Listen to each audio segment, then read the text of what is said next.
Então, vamos retomar as nossas aulas aqui com as concepções modernas de natureza.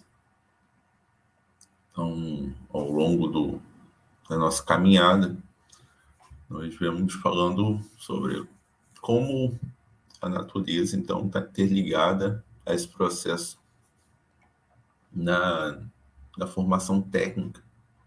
Vimos isso principalmente com a concepção do Descartes de mundo, em que o Descartes ele entende o mundo, então, de uma maneira mecanicista, entendendo toda a natureza como uma mecânica que tem seu próprio movimento, e que, com isso, o Descartes, e a teoria mecanicista pretende explicar o mundo por essa teoria,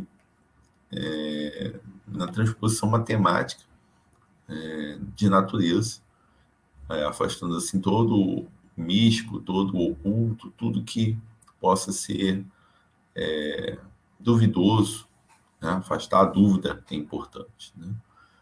E para isso é preciso ter conceitos claros e distintos sobre o mundo. Bebendo nessa teoria, nós temos um autor, Thomas Hobbes, vou apresentar hoje junto com o Jean-Jacques Rousseau, que vão entender também uma concepção de natureza baseada no mecanicismo, mas a concepção que eles vão ter um em relação ao outro são bem diferentes. Vamos aqui à apresentação. Primeiramente, o Thomas Hobbes, um autor inglês. Aqui uma imagem dele. E vamos então adentrar a sua filosofia política.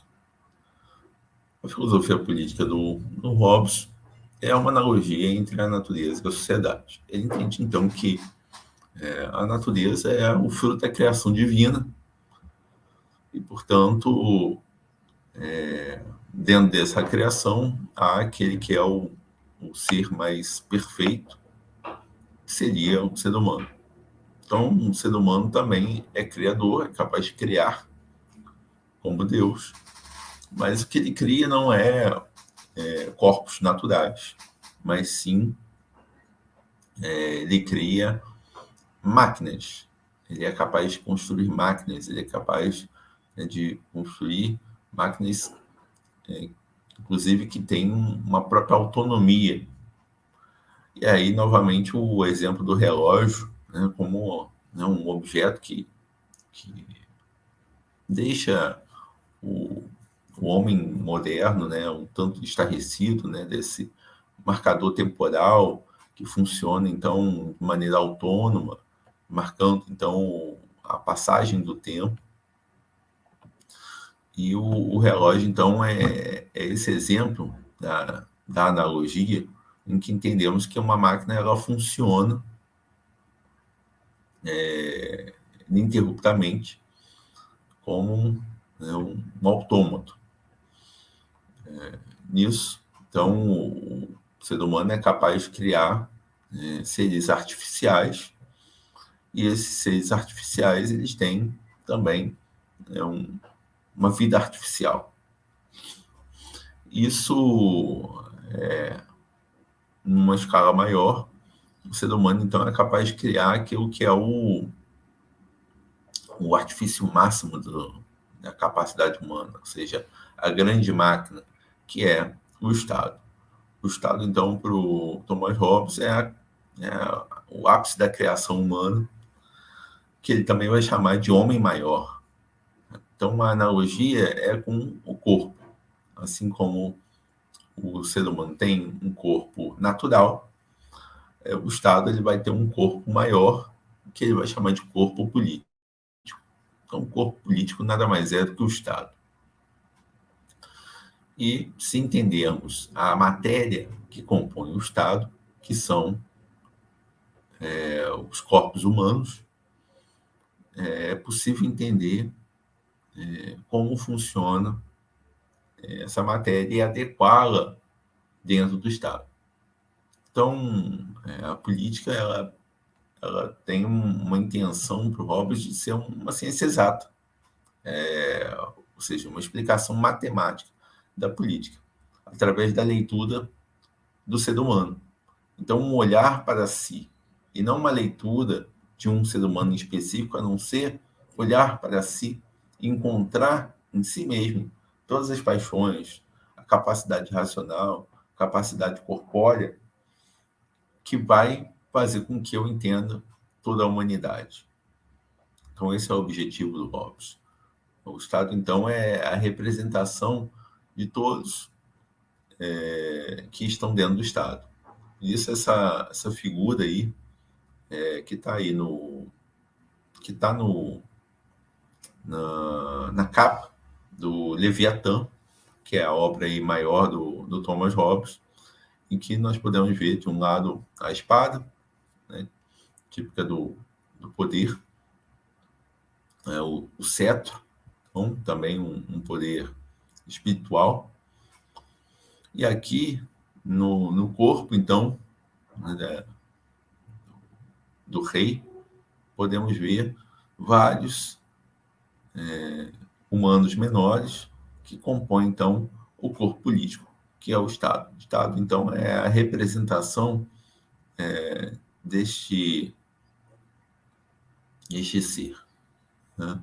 Então, essa aí é a maneira como Hobbes enxerga a questão do Estado.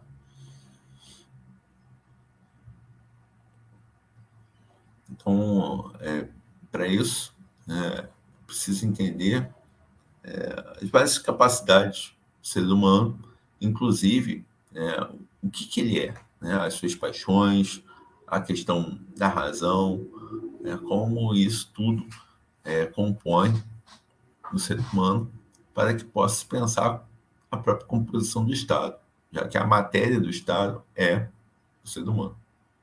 Então, nisso, Hobbes vai estabelecer aí uma hipótese que é o estado de natureza. Estado de natureza, então, é um momento fora do estado civil, não há sociedade ainda, e os homens estão, então, largados na natureza. Dessa maneira, o que Hobbes vai dizer? Que todos os homens têm direito a todas as coisas. Então, dentro da natureza não tem meu e teu, não tem propriedade, portanto, tudo é de todos. Isso pode levar, em alguns momentos, a disputa e a discórdia. Então, nesse sentido,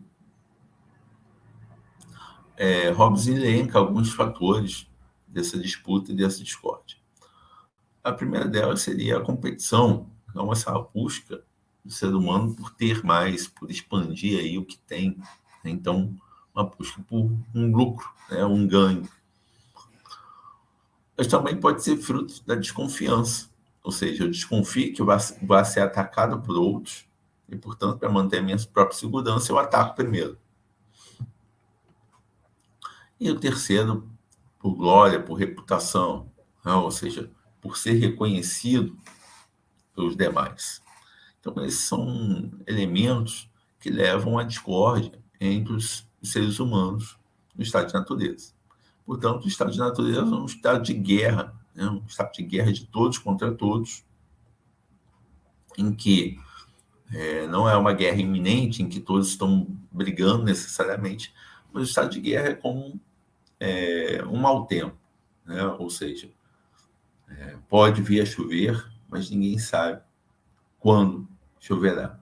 Então, o estado de guerra é esse estado em que há o prenúncio da luta, da disputa, é o momento que eu posso ser atacado por outros, mas que eu não tenho certeza se vou ser atacado e, se for, quando vou ser atacado. Né? Então, é sempre um estado de insegurança.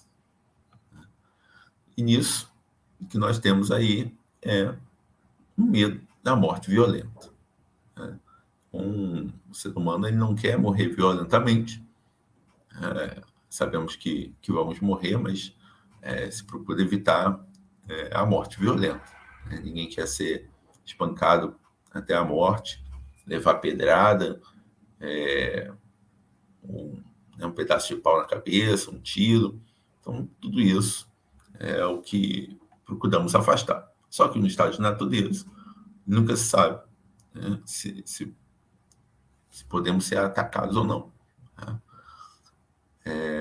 Por que não há propriedade nesse estado? Porque não há garantia de que eu vá conseguir recolher os frutos da terra. Simplesmente eu posso vir a plantar e no momento então que vem os frutos da terra, eu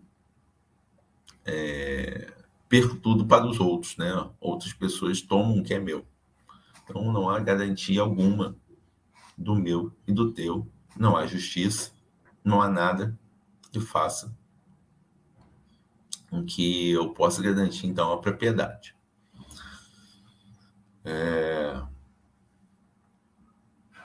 Então essa é a visão hobbesiana de natureza, né? A natureza humana então é uma natureza que visa a disputa, a vaidade, tudo que possa levar à discórdia. Então, para evitar isso, eu preciso um poder maior que garanta a segurança de todos os seres humanos. Então, a concepção de Estado, Hobbes, é diferente dos antigos, como Aristóteles, por exemplo, não é um estabelecimento natural. O Estado é um estabelecimento artificial. É uma construção do ser humano artificial, não natural, necessária para manter a segurança e a vida dos demais, já que no estado de natureza não há nenhuma garantia da vida. Então, como é que se faz o Estado, né? Como é que é o estabelecimento do Estado? Para que o Estado possa se formar, é preciso, então, um pacto de todos com todos. Então, como é que isso funciona? Todos devem ceder os seus direitos a esse terceiro, que vai ser construído pelo pacto. Então, percebam que isso que surge do pacto, né, o Estado, o soberano, ele não participou do pacto, ele é construído pelo pacto. Então, nesse sentido, podemos dizer o quê? Que o pacto é aquele que permite o estabelecimento do Estado a partir da cessão dos direitos, ou seja, dos poderes que eu tenho sobre a natureza. Ou seja, se a princípio, no estado de natureza, todos têm direito a todas as coisas, é preciso abdicar desse direito a todas as coisas, transferir esses direitos ao Estado para que ele garanta, então, a segurança e a paz. Então, o Estado soberano, ele detém o poder soberano. O poder soberano, então, é aquele que constitui os poderes do Estado. O primeiro é que ele tem, né, uma característica de ser irrevogável, ou seja, nenhum dos contratantes do pacto pode vir a revogar o Estado, ou seja, eles cederam os direitos e agora eles não podem vir a revogar mais o Estado. O único que poderia destituir o Estado, no caso, é o próprio soberano. O poder soberano ele também é ilimitado, ou seja, o poder soberano é o maior poder. Não há como limitar o poder, porque se alguma coisa limitasse o poder soberano, então o verdadeiro poder seria o limitador. E ele é indivisível, ou seja, dividir o poder é limitar o poder. Então, dessa maneira, ele não deve ser dividido.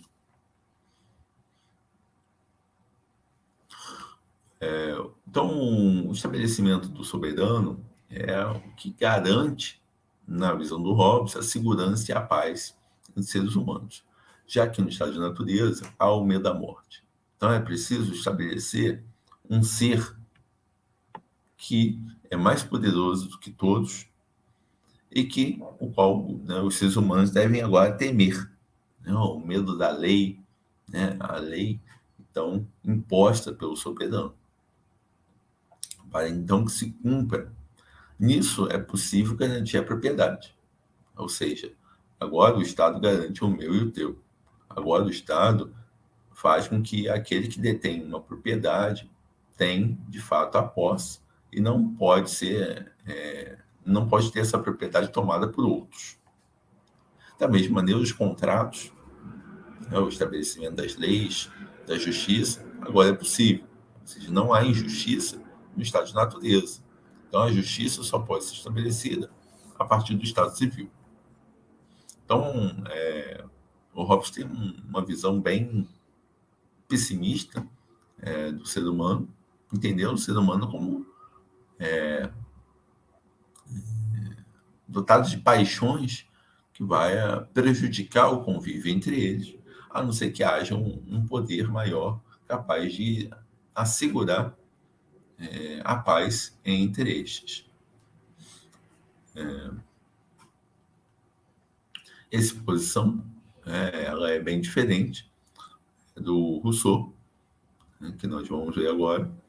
Então, Jean-Jacques Rousseau é um pensador suíço, de nascimento, viveu uma parte da sua vida na França e fazia parte, então, do iluminismo francês, de tudo que tem a ver com essa época. O Rousseau é um pensador fundamental para se pensar a questão da Revolução Francesa.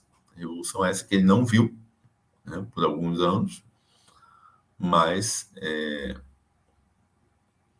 que ele idealizou.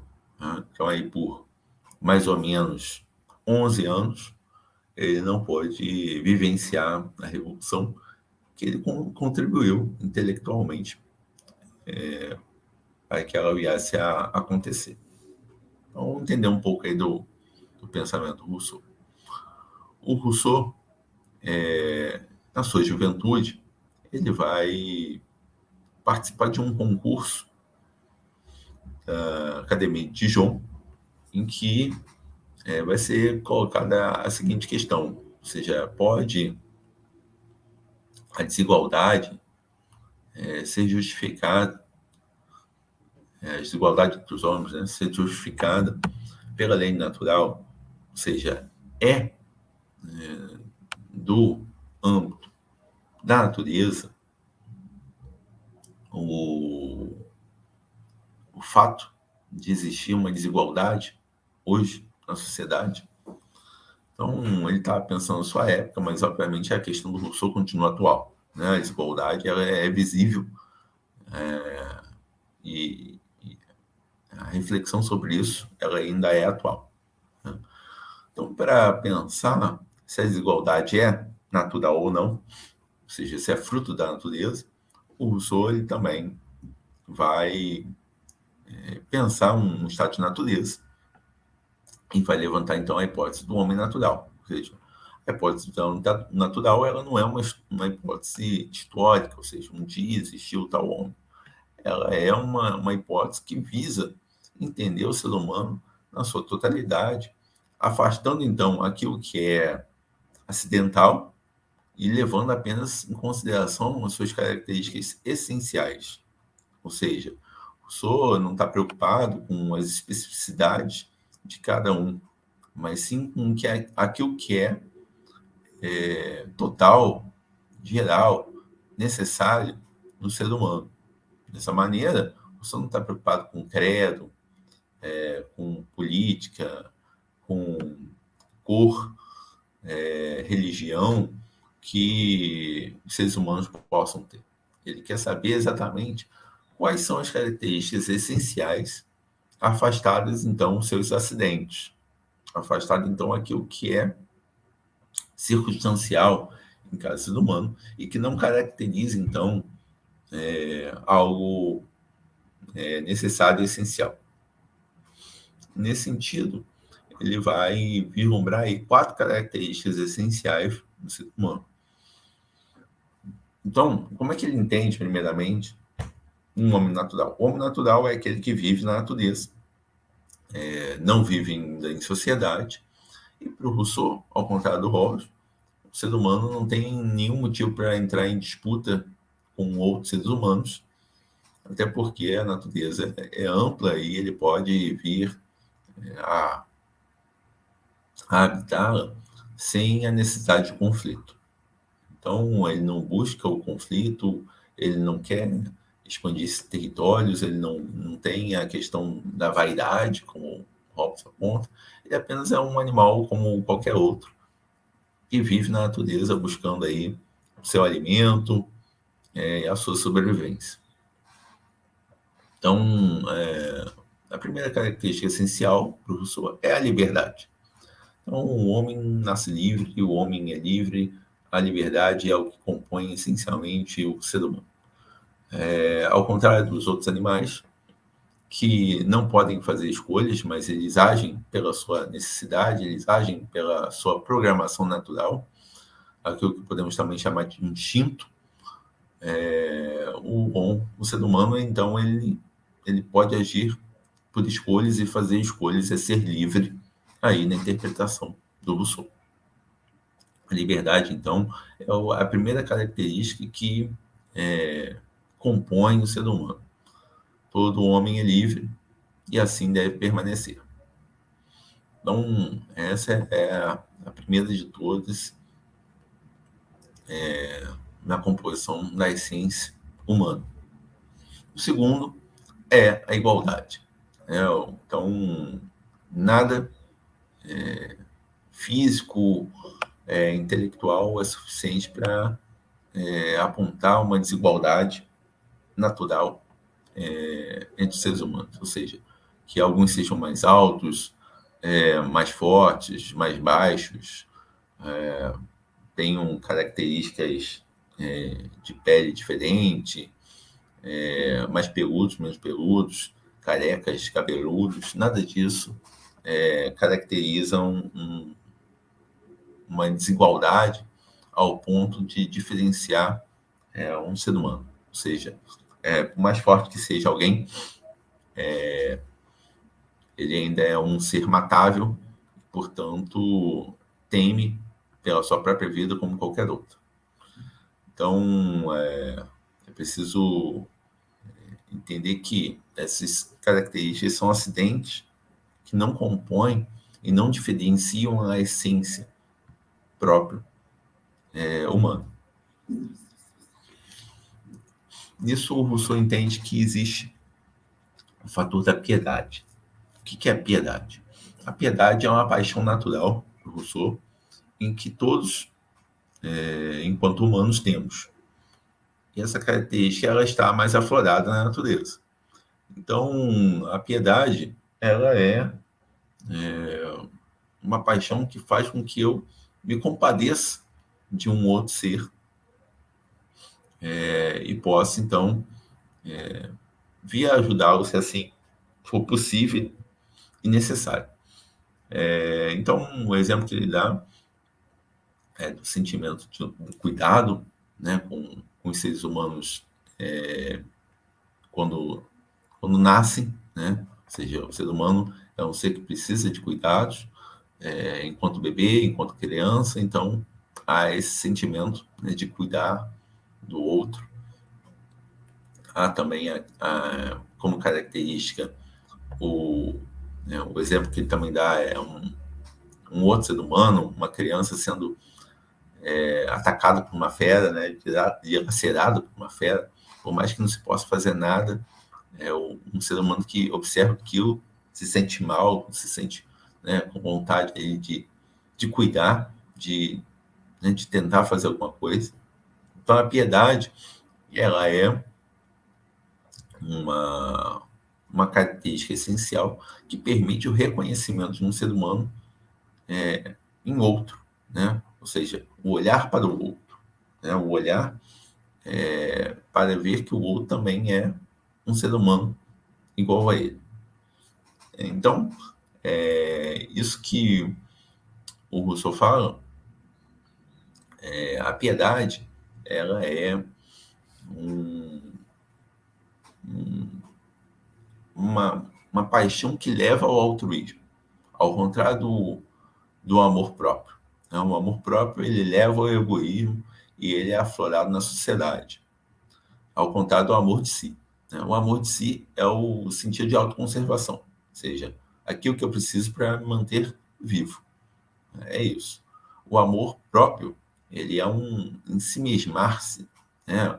É uma vaidade que leva aí ao egoísmo e que vai se aflorar na sociedade, ou seja, enquanto a piedade ela aparece maior na natureza, o amor próprio aparece maior na sociedade. Então, são opostos. Por último, a característica, então, essencial do ser humano é a perfectibilidade, ou seja, a capacidade de se aperfeiçoar. E nesse sentido, natureza e técnica estão interligados aqui, porque o ser humano é aquele que é capaz de transformar a natureza tecnicamente e aprimorar isso. Né? E essa capacidade de aprimoração é o que o Rousseau chama de, então, perfectibilidade. Né? Então, eu posso fazer ferramentas e aprimorá-las. Né? Uma lança de madeira pode ser aprimorada com uma pedra na ponta ou futuramente com metal. Então, eu posso vir a aprimorar aí os meus conhecimentos técnicos sobre determinadas ferramentas, instrumentos, etc.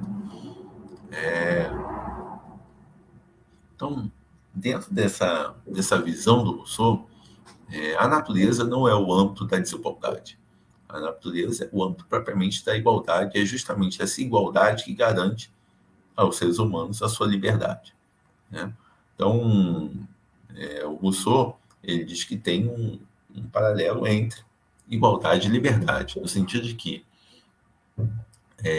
quanto maior a desigualdade, menor a liberdade. Porque, uma vez que alguns são mais vistos, né, como desiguais, esses desiguais eles têm uma liberdade maior do que outros. Né? Por exemplo, os títulos de nobreza, os títulos de poder, eles tornam essas pessoas capazes de muitas mais coisas do que os demais. Isso é, então, uma diminuição da liberdade da maioria. Né?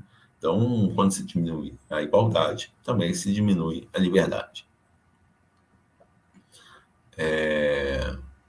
Então, nesse sentido, o Rousseau entende que a sociedade é a causa da desigualdade.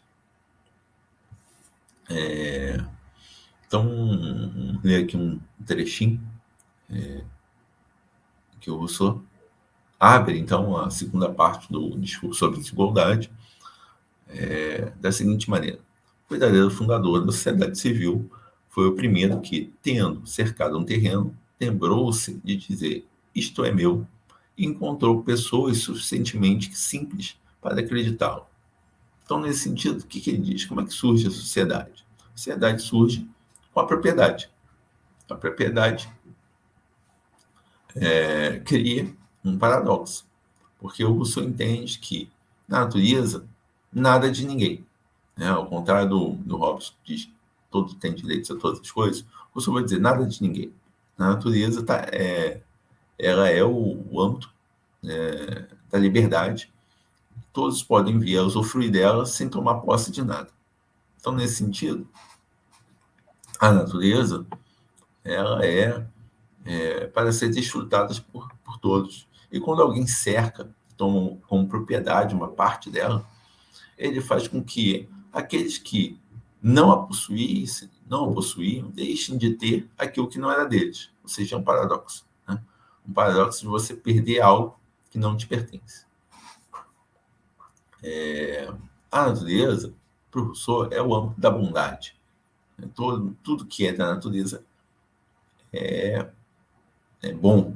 Né? Então, por natureza, o ser humano é bom, na concepção do Rousseau. Não porque ele faça distinções éticas, não porque ele saiba o que é o bem e o mal, mas simplesmente porque ele participa do bem, que é a natureza. Então, uma consequência lógica que você está apontando. O homem é bom porque participa da natureza. Então, não tem na natureza distinção ética. A ética é uma distinção entre bem e mal, vício e virtude, é característica da sociedade. Então, o Rousseau entende que na sociedade, a partir da propriedade, se estabelece a desigualdade. Essa desigualdade ela é crescente, historicamente falando. Então, primeiramente, uma distinção entre aqueles que têm e os que não têm, ricos e pobres. Depois, uma diferença entre poder, né? Quem tem mais poder e menos poder. E, por fim, o ápice então, da desigualdade é quando se estabelece que alguns são senhores e outros escravos. Então, isso dentro da sociedade francesa da época do Rousseau, é claro que o rei ele era como um grande tirano, que tinha muitas coisas, enquanto a maioria nem para comer tinha. Então, essa reflexão ela é uma reflexão brilhante e atual, no sentido de que quando poucos têm muito e a maioria nada tem, então é porque há uma grande desigualdade na sociedade, é porque há algum mal, é porque há algo de errado. Nesse sentido, o Rousseau ele entende que os seres humanos têm direito a se rebelar. Ou seja, direito à rebelião, à revolta, é um direito que existe quando há injustiça no governo.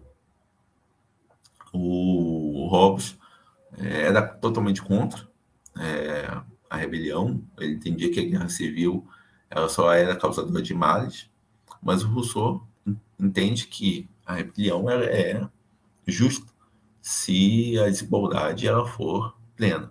Então, um dos motivos óbvios para que os seres humanos possam se rebelar é quando não há garantia à vida, ou seja, quando as pessoas passam fome. E isso é um direito a se rebelar, já que elas têm direito a comer, têm direito a viver, e o Estado não está cumprindo essa função. Então, nesse sentido, é preciso se rebelar. Então, como é que chega a essa situação, segundo o Rousseau? Então, quando há uma discrepância entre as paixões. Então, na natureza, o ser humano ele vive somente para as paixões naturais. A sociedade ela estabelece paixões artificiais. O que seriam essas paixões artificiais? Seria justamente aquilo que o Hobbes vê como vaidade. Então, para o Hobbes, a vaidade é uma paixão natural. Para o Rousseau, não. Para o Rousseau, a vaidade é uma paixão artificial, que é construída a partir do olhar do outro. Então, quando se estabelece sociedade, né, pequenas vilas, cidades, etc., as pessoas, então, começam a conviver. E algumas têm características diferentes uma das outras, como, por exemplo, alguns dançam melhor, outros caçam melhor, outros são mais fortes, outros são mais belos. Então, começa a haver uma diferença visível entre as características um dos outros. Essas características criam a vaidade, ou seja, aquele que se acha melhor em alguma coisa, e também a inveja, ou seja, aquele que não tem essa característica, inveja e quer ter o que o outro tem. Então, aí a questão do olhar do outro, algo que não era, de forma alguma, essencial, importante, no estado de natureza. O olhar do outro se torna, então, um juiz, né? Ou seja, eu olho o outro e admiro o outro, ou eu olho o outro e invejo o outro, mas sempre há a questão do olhar. Então, há uma discrepância entre essência e aparência. Enquanto o homem natural, ele vivia somente na essência, a aparência não fazia a menor diferença. Na sociedade, a aparência ela ganha o seu reinado, né? A aparência ela passa a ser mais ganha mais destaque, né, sobre a essência. Então, o ser humano social, né, o homem social, ele é um ser mascarado, no sentido de que ele usa máscaras para cada uma das situações sociais que ele vivencia. Então, ele é sei lá, em sala de aula, outro na igreja, um com os pais, outros com os filhos, ou seja, ele muda suas características de acordo com o status social que ele assume. E dessa maneira, ele não sabe quem ele realmente é, porque na sociedade nunca se fica livre de máscaras. Até porque na sociedade as características essenciais elas são abafadas, né? A liberdade, a igualdade, a piedade, são características então que são abafadas na sociedade e a aparência ela ganha então um destaque maior. Então, quando ao estabelecimento da desigualdade, ela é uma característica também para a diminuição da liberdade. Como eu já comentei antes, se alguns podem mais, se alguns têm mais, então significa que esses são mais livres que os demais. Ou seja, se uma certa nobreza, uma elite de uma sociedade possui capacidade para ter muitas coisas e a maioria não tem nem para comer, é porque os primeiros, a minoria, tem maior liberdade do que a maioria. Então, a desigualdade, ela também cerceia a liberdade humana. Então, nesse sentido, o Rousseau começa aí o contrato social, sua obra mais conhecida, falando: o homem nasce livre e por toda parte encontra-se a ferros. O que o Rousseau quer dizer com isso? Que, apesar da liberdade ser uma característica essencial e natural do ser humano, a sociedade ela cria grilhões que aprisionam os seres humanos. Nesse sentido, isso não deve ser aceito de maneira alguma. O Rousseau ele defende a liberdade acima de qualquer coisa. Então, por isso, podemos dizer que o Rousseau é um grande autor contra a escravidão. Ou seja, ele não aceita e não tolera nenhum tipo de escravidão, com nenhum tipo de justificativa, seja por guerra, por crença, por diferenças, nada disso é uma justificativa para a escravidão. Todos devemos ser livres, e essa preservação da liberdade ela só pode vir a acontecer com uma diminuição da desigualdade. Então, é nesse sentido que no contrato social o Rousseau vai pensar uma reestruturação da sociedade, que somente assim é possível garantir a liberdade e a igualdade entre os seres humanos. O contrato social, portanto, ele é aquilo que podemos dizer assim, a famosa frase atribuída a Rousseau, que não é de Rousseau, que diz que o Rousseau teria dito: o homem é bom e a sociedade corrompe. Na verdade, isso aí é leviano, podemos dizer assim. Na verdade, o homem é bom, já que participa de uma natureza boa, mas se a sociedade for ruim, a sociedade vai corrompê-lo ao mal. Se a sociedade for boa, ele vai ser bom. Então é preciso uma reformulação da sociedade. A sociedade precisa ser reconstruída. Então o Rousseau não está defendendo um retorno à natureza, como alguns críticos da sua época fizeram, por exemplo, Voltaire, dizendo que, segundo Rousseau, deveríamos voltar a andar de quatro patas. É uma crítica ácida que o Voltaire fez ao Rousseau. Nada disso. O Rousseau, na verdade, ele pensa que a sociedade deve ser conforme à natureza. E, portanto, é preciso preservar as características essenciais dos seres humanos. E isso é manter um nível alto de liberdade, de igualdade, a piedade, que leva ao altruísmo, ou seja, uma decisão que envolve a todos, a coletividade, não somente ao meu, ao egoísmo. Então, nesse sentido, o Rousseau pensa que aperfeiçoar a sociedade é o melhor caminho.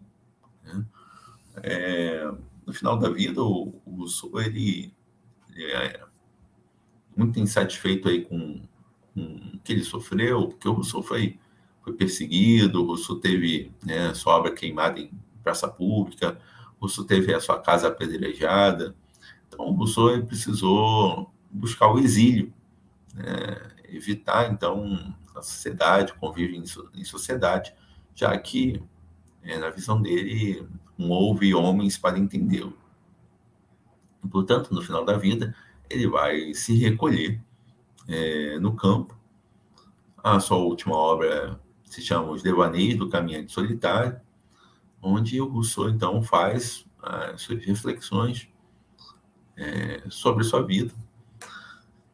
E ele mantém uma certa coerência com essa obra de juventude, que é o Discurso sobre a Desigualdade, no sentido de que ele ainda vê a natureza como um âmbito do bem, a natureza, então, como aquela que permite o desabrochar do correto, do bom, da virtude, mas o seu fim é de grande solidão, né? Nesse sentido, o Rousseau volta a refletir sobre o sentimento de existência, né?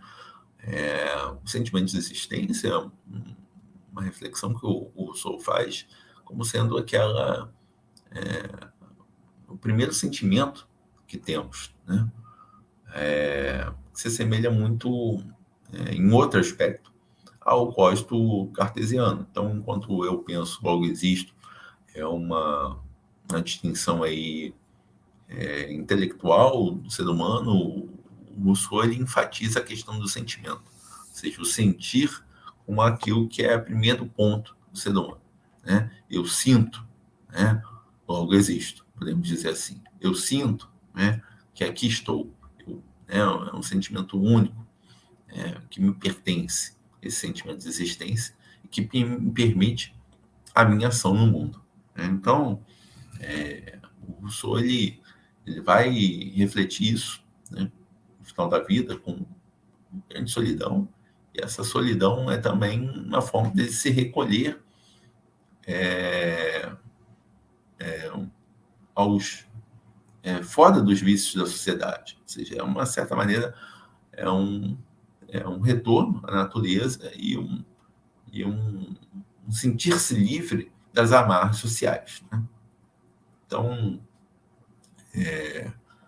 essa reflexão última do Rousseau, né? Porque ele morreu escrevendo essa obra, então faz com que ele possa reafirmar as suas convicções de entender a natureza como esse âmbito da bondade, como aquela que deve ser a sociedade, ou seja, a sociedade deve ser conforme às leis naturais e, portanto, só é possível reformar a sociedade a partir de um resgate da igualdade e da liberdade humana. Esse é o projeto dele no contrato social. Então, encerro aqui a exposição desses autores, entendendo aí suas diferenças específicas da concepção de natureza. Ou seja, a maneira como se concebe a natureza faz também com que se tenha uma certa visão sobre a sociedade, né? Ou seja, a concepção hobbesiana de natureza, que é da discórdia, da disputa, leva a uma necessidade de um estabelecimento de uma sociedade da segurança, uma sociedade que vai entender o ser humano como um mal e que precisa então ser freado, né, pelos freios aí sociais do Estado. Já na posição do Rousseau, a natureza é o próprio âmbito da bondade. Então, a construção de uma sociedade conforme a natureza seria uma sociedade mais justa, uma sociedade mais igual, uma sociedade mais livre, que beneficiaria a toda a humanidade. Então, concepções diferentes de natureza levam a entender a sociedade também de maneiras diferentes. É isso. ficamos por aqui. Continuamos não na próxima aula. Até lá.